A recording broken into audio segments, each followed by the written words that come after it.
बड़ी खबर जो निकल कर आ रही है कि देश में फिर से लौट रहा है लॉकडाउन। आज से इन शहरों में लागू होंगी पाबंदियां। दोस्तों आपको बता दें कि देश में महामारी के मामले 9 लाख तक पहुंच चुके हैं और अब एक बार फिर से लॉकडाउन का दौर लौटता दिखाई दे रहा है। देश में कई शहरों में आज से एक बार फिर से लॉकडाउन लागू हो रहा है। दोस्तों आपको बता दें कि ये सख्ती साफ बता रही है कि जिंदगी की रफ्तार को रोकना ही महामारी काबू करने का इकलौता रास्ता माना जा रहा है। दरअसल हर रोज नए रिकॉर्ड बन रहे हैं। महामारी के आंकड़े अब डराने लगे हैं। कुल केसों की तादाद अब 9 लाख का आंकड़ा भी पार कर चुकी है। IMA का कहना है कि अब तक 93 डॉक्टर इस महामारी की वजह से दम तोड़ चुके हैं। विश्व स्वास्थ्य संगठन कह रहा है कि हालात अभी और बिगड़ेंगे। ऐसे में सवाल ये कि क्या अनलॉक से हालात बिगड़ रहे हैं? क्या फिर से सख्ती की जरूरत महसूस की जा रही है? कई राज्यों ने मंगलवार को फिर से लॉकडाउन के जो फैसले लिए हैं, उससे तो यही लगता है कि अनलॉक की छूटों से महामारी को पैर पसारने में मदद मिल रही है। दोस्तों आपको बता दें कि महामारी को काबू करने के लिए गुजरात के अहमदाबाद, बड़ोदरा, सूरत में सरकारी बसों को फिर से बंद कर दिया गया है। ग्वालियर में एक दिन 191 केस आए तो आज शाम 7 बजे से एक हफ्ते तक टोटल लॉकडाउन लागू कर दिया गया है। बिल्कुल कर्फ्यू की तर्ज पर सख्ती होगी। को बता दें कि आज रात से बेंगलुरु समेत दक्षिण कर्नाटक में एक हफ्ते का लॉकडाउन लागू किया जा रहा है। महाराष्ट्र के पुणे और पिंपरी चिचवाड़ में आज रात से 10 दिनों का लॉकडाउन लागू हो रहा है। पुणे में 14 जुलाई से 23 जुलाई तक लॉकडाउन लागू रहेगा। जम्मू कश्मीर के कुछ इलाकों में फिर से लॉकडाउन लागू कर दिया गया है। वहीं उत्तर प्रदेश में हर शनिवार और रविवार को लॉकडाउन लागू रहेगा। वाराणसी में 5 दिनों यानी कि सोमवार से लेकर शुक्रवार तक आधे दिन का लॉकडाउन लागू किया गया है। पाबंदियां शाम के 4 बजे तक के बाद लागू हो जाएंगी। दोस्तों आपको बता दें कि कुल मिलाकर तमाम सूबे महामारी से सहम गए हैं। शहरों में फिर से सन्नाटा पसर रहा है। लॉकडाउन का दौर फिर आ रहा है, लेकिन ये भी तय है कि असली बचाव खुद लोगों के एहतियात बरतने, मास्क का इस्तेमाल करने और सोशल डिस्टेंसिंग से ही होगा। दोस्तों जिस तरीके से महामारी के आंकड़े तेजी से बढ़ रहे हैं, हमें खुद ही ध्यान रखना होगा। कभी भी घर से बाहर निकलें तो मास्क जरूर पहने और सोशल डिस्टेंसिंग का पालन जरूर करें। और दोस्तों इसी के साथ बढ़ते हैं अगली बड़ी खबर की तरफ। अगली बड़ी खबर जो निकल कर आ रही है कि महामारी के आंकड़ों के बीच अब एक राहत की बात है कि दिल्ली में 8% से कम हुई संक्रमण दर। विशेषज्ञों ने कहा कि जल्द लग सकती है लगाम। दोस्तों आपको बता दें कि राजधानी में महामारी संक्रमण कम होने लगा है। सोमवार को करीबन 2 महीने बाद संक्रमण की दर 8% के नीचे आई है।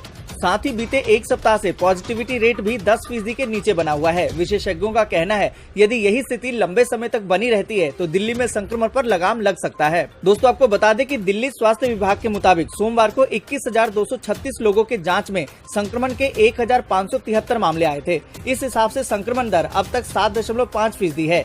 30 अप्रैल के बाद ये पहली बार है कि ये दर 8% के नीचे आई है। बीते एक सप्ताह से पॉजिटिविटी रेट भी 10% से कम बनी हुई है, यानी कि अब प्रति 100 लोगों की जांच में 10 से कम लोग ही संक्रमित मिल रहे हैं। एक समय ये आंकड़ा 40 पहुंच गया था। पिछले 20 दिनों में जांच के हिसाब से संक्रमण दर में 3 गुना की कमी आई है। दोस्तों आपको बता दें कि 23 जून को जांच कराए गए थे, उसमें 23% सैंपल पॉजिटिव निकले थे। वहीं 20 दिन बाद 12 जुलाई को 7.5% सैंपल ही पॉजिटिव मिले, यानी कि 20 दिनों में संक्रमण दर 23% से घटकर 7.5% हो गए हैं। इसी के साथ दोस्तों बढ़ते हैं अगली बड़ी खबर की तरफ। अगली बड़ी खबर जो निकल कर आ रही है अब चीन को झटका देने की तैयारी में है कॉस्मेटिक इंडस्ट्रीज।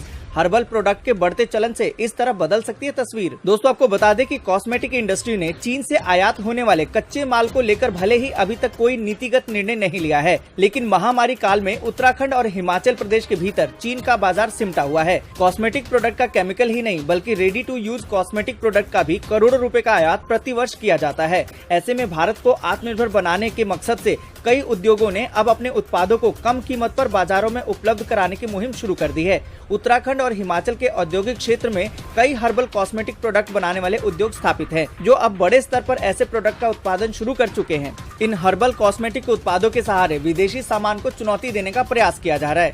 आपको बता दें कि उत्तराखंड में तकरीबन 40% तक गिरावट का अनुमान लगाया जा रहा है।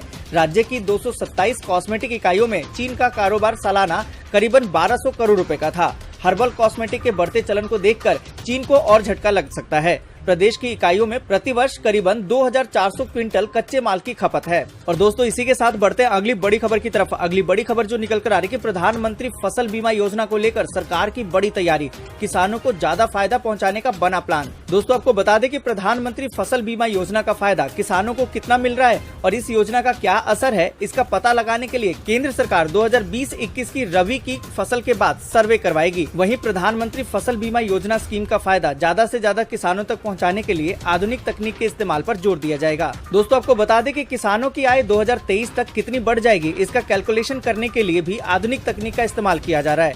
ये जानकारी डिपार्टमेंट ऑफ एग्रीकल्चर कॉर्पोरेशन और फार्मर वेलफेयर विभाग के सचिव ने दी है। दोस्तों आपको बता दें कि केंद्रीय वित्त और कॉर्पोरेट कार्य मंत्री निर्मला सीतारमण ने वीडियो कॉन्फ्रेंसिंग के जरिए प्रधानमंत्री फसल बीमा योजना के इम्प्लीमेंटेशन की समीक्षा के लिए बैठक की। इस मौके पर कृषि, सहकारिता और किसान कल्याण विभाग ने एक प्रेजेंटेशन दिया, जिसमें कि प्रधानमंत्री फसल बीमा योजना के बारे में बताया गया। इस मौके पर वित्त मंत्री ने इस योजना के बारे में ज्यादा से ज्यादा किसानों को जागरूक करने के लिए कहा। और दोस्तों इसी के साथ बढ़ते हैं अगली बड़ी खबर की तरफ। अगली बड़ी खबर जो निकल कर आ रही है कि ग्लेनमार्क फार्मा ने महामारी की दवा फेविफ्लू की कीमत 27% कम किया। अब 75 रुपए प्रति टैबलेट होगी प्राइस। दोस्तों आपको बता दें कि ग्लेनमार्क फार्मा ने एंटीवायरल दवा फेविफ्लू की कीमत 27% कम कर दी है। ये जानकारी कंपनी ने दी है। पिछले महीने कंपनी ने इस दवा को बाजार में उतारा था। उस समय इसकी एक टैबलेट की कीमत 103 रुपए थी। अब ये 75 रुपए में मिलेगी। कंपनी ने तीसरे चरण का ट्रायल भी कर लिया है। दोस्तों आपको बता दें कि महामारी का प्रकोप पूरी दुनिया में फैलने के बाद से सभी देश इसके इलाज के लिए दवाइयों की खोज में जुट गए हैं। जो दवाइयां बाजार में उतारी गई उनकी कीमत ज्यादा है। ग्लेनमार्क फार्मास्यूटिकल्स ने कहा कि उसने अपनी एंटीवायरल दवा फेविफ्लू की कीमत 27% कम करके 75% कर दिया है। दोस्तों आपको बता दें कि कंपनी के वाइस प्रेसिडेंट ने कहा कि कंपनी ने पोस्ट मार्केटिंग सर्विलांस स्टडी के जरिए फेविफ्लू को महामारी के मरीजों पर स्टडी किया है। 1000 ऐसे मरीजों को ये दवा दी गई है। मलिक ने कहा कि हमारी इस स्टडी से महामारी के इलाज में फेविफ्लू को बड़े पैमाने पर इस्तेमाल करने में डॉक्टरों को काफी मदद मिलेगी। दोस्तों इसी के साथ बढ़ते हैं अगली बड़ी खबर की तरफ। अगली बड़ी खबर जो निकल कर आ रही है कि सूरज की रोशनी और हवा की ताकत से चलेगी रेल। 2030 तक है रेलवे का ये प्लान। दोस्तों आपको बता दें कि भारतीय रेलवे 2030 तक हरित रेलवे बनने के लिए मिशन मोड पर काम कर रहा है। रेलवे ने 2030 तक जीरो कार्बन एमिशन का लक्ष्य रखा है। रेलवे ने दिसंबर 2023 तक सभी ब्रॉडगेज रूटों का इलेक्ट्रिफिकेशन करने का ऐलान किया है। वहीं रेलवे बड़े पैमाने पर हवा और सूरज की रोशनी से बिजली उत्पादन करने के प्लान पर भी काम कर रहा है। दोस्तों आपको बता दें कि रेलवे की ओर से दी गई जानकारी के मुताबिक भारतीय रेलवे ने 40,000 से अधिक रूट किलोमीटर पूरा कर लिया है। रेलवे ने 2009 से लेकर 2014 तक 3,835 किलोमीटर की तुलना में 2014 से 20 के दौरान 18,605 किलोमीटर रेल मार्ग का इलेक्ट्रिफिकेशन किया। महामारी के समय में 365 किलोमीटर महत्वपूर्ण रेलवे ट्रैकों का काम पूरा किया गया। दोस्तों आपको बता दें कि भारतीय रेलवे के पास 20 गीगावाट क्षमता वाले सोलर प्लांट लगाने के लिए 51,000 हेक्टेयर भूमि है। भेल के सहयोग से बीना में 1.7 मेगावाट क्षमता वाला प्लांट लगाया जा चुका है। रेलवे इस सोलर एनर्जी से ट्रेन चलाने के लिए भी प्रयास कर रही है। दोस्तों आपको बता दें कि रेलवे हवा से भी बिजली के लिए प्रयास कर रही है। रेलवे ने 103 मेगावाट क्षमता वाले बिजली के प्लांट पहले ही चालू कर लिए हैं, लेकिन अगले 2 वर्षों में तमिलनाडु, गुजरात, राजस्थान और कर्नाटक में 200 मेगावाट क्षमता वाले हवा से बिजली बनाने के लिए बड़े विंड एनर्जी प्लांट लगाए जाएंगे। और दोस्तों इसी के साथ बढ़ते हैं अगली बड़ी खबर की तरफ। अगली बड़ी खबर जो निकल कर आ रही है कि विश्वविद्यालय और कॉलेजों की अंतिम वर्ष की परीक्षाओं को लेकर यूजीसी ने फिर जारी किया बयान। दोस्तों आपको बता दें कि विश्वविद्यालय की अंतिम वर्ष की परीक्षाओं को विश्वविद्यालय अनुदान आयोग यानी कि यूजीसी ने एक बार फिर से जरूरी करार देते हुए इसे छात्रों के व्यापक हित में बताया है। ऐसे में राज्य परीक्षाओं को लेकर कोई भी फैसला लेने से पहले छात्रों के हितों और शैक्षणिक गुणवत्ता पर पड़ने वाले प्रभाव का भी आकलन करें। वहीं परीक्षाओं को लेकर जारी गाइडलाइन पर यूजीसी का कहना है कि आयोग के रेगुलेशन के तहत सभी विश्वविद्यालय उसे मानने के लिए बाध्य हैं। हालांकि ये विवाद का समय नहीं है और सभी विश्वविद्यालय को तय गाइडलाइन के तहत परीक्षाएं करानी चाहिए। दोस्तों आपको बता दें कि आयोग के सचिव रजनीश जैन ने कहा कि उन्होंने सभी राज्यों को परीक्षाओं को लेकर जारी गाइडलाइन और उसे कराने के लिए तय किए गए मानकों का ब्यौरा भेज दिया है।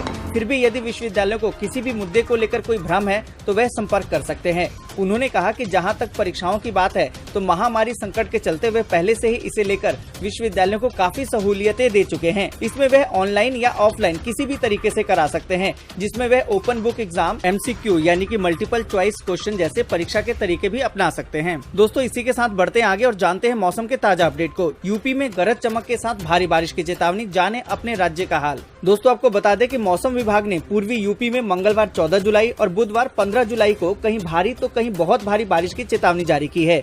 आपको बता दें कि पश्चिमी यूपी के अलावा मध्य यूपी में भी इन 2 दिनों के दौरान गरज चमक के साथ बारिश होने या बौछारें पड़ने के आसार जताए गए हैं। वहीं दिल्ली, हरियाणा, पंजाब और पश्चिमी राजस्थान में दिन का मौसम शुष्क और गर्म रहेगा। दक्षिणी पूर्वी राजस्थान में अनेक स्थानों पर हल्की से मध्यम बारिश हो सकती है। जम्मू कश्मीर और हिमाचल प्रदेश के पहाड़ों में दिन का मौसम सुहावना और शुष्क बना रहेगा। मैदानी भागों में दिन का मौसम गर्म और उमस भरा रहेगा। दोस्तों आपको बता दें कि दिल्ली में मानसून ने अब तक जोर नहीं पकड़ा है। मानसून के जल्द पहुंचने के बावजूद राष्ट्रीय राजधानी में 40% कम बारिश हुई है। दिल्ली में जुलाई में सामान्य से कम बारिश दर्ज की गई है।